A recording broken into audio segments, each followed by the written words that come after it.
got it down to a schedule, so it's like a routine now. So we used to take the kids to school, and then from there we'd go to the pharmacy. It tees up perfectly. Yeah.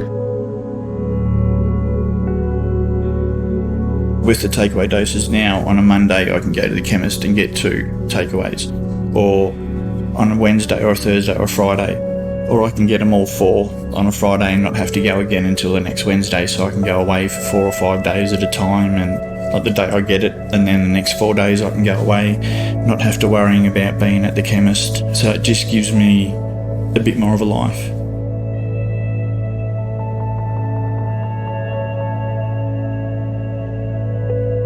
At the start, I don't think we were allowed any takeaways when we first went on.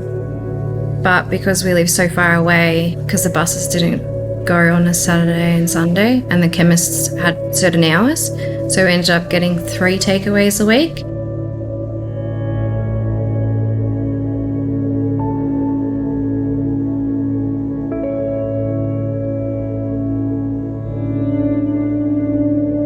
If I don't pay it, I don't get my dose and I get sick, so I just pay it every fortnight when I get my pension. I just put $60 a fortnight, so that's just something I have to do. You pay up front, or you pay $5 a day. If you don't pay, you don't get dosed.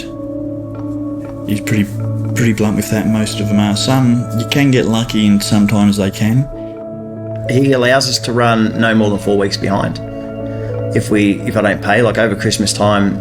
We would never go, like, ever. No, it was two weeks I fell behind. I did. Once. Yeah, only once over Christmas time. Once it was 1 week, I'm pretty sure.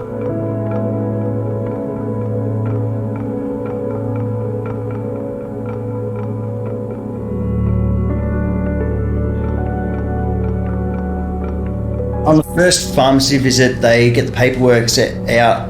I didn't know they were going to take a photo of me, and like, oh, it looked like shite when I went in.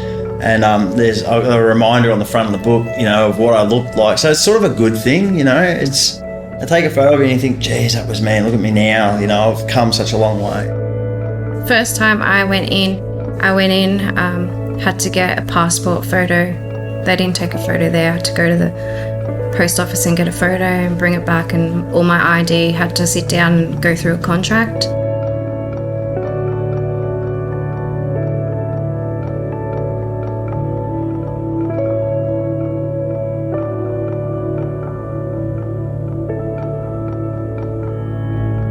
I just walked in like anybody else would with the script, and just gave it to the pharmacy, and he was, yep, come around here, and went around to a little side bit, and he said, you come in here every day between 9 and 5 or whatever his hours were, and pay me $5 a day, be nice to the other people, and you have no problems.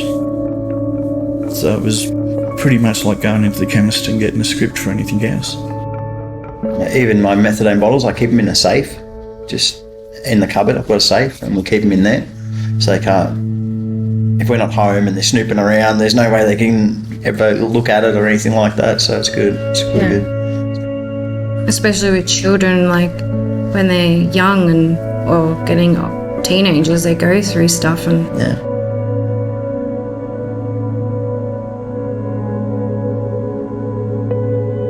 I think if I'd come off of it in the first 12 months, it wouldn't have been long enough. I wouldn't have had enough time to face the problems that I was having, to realise why I was using in the first place, and everything where, I said before, that's a long road you have to take. Yeah, I wish I would have known it's very hard to get off. If I knew, I would have maybe tried to just go through the withdrawals instead of going on the dome. I feel normal. I don't know if I look like I'm not on it or not, but I feel like I'm not.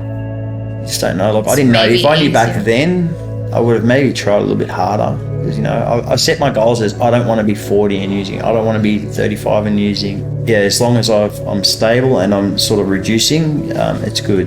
Yeah. Success for me would be to not use and be off the program. But the main success is not using. So, yeah, I think that's it. If the goal is to not use, if I have to stay on the program and I'm on 5 mil a day, well, that's it. As long as I'm not on some huge dose, I'll be fine with that.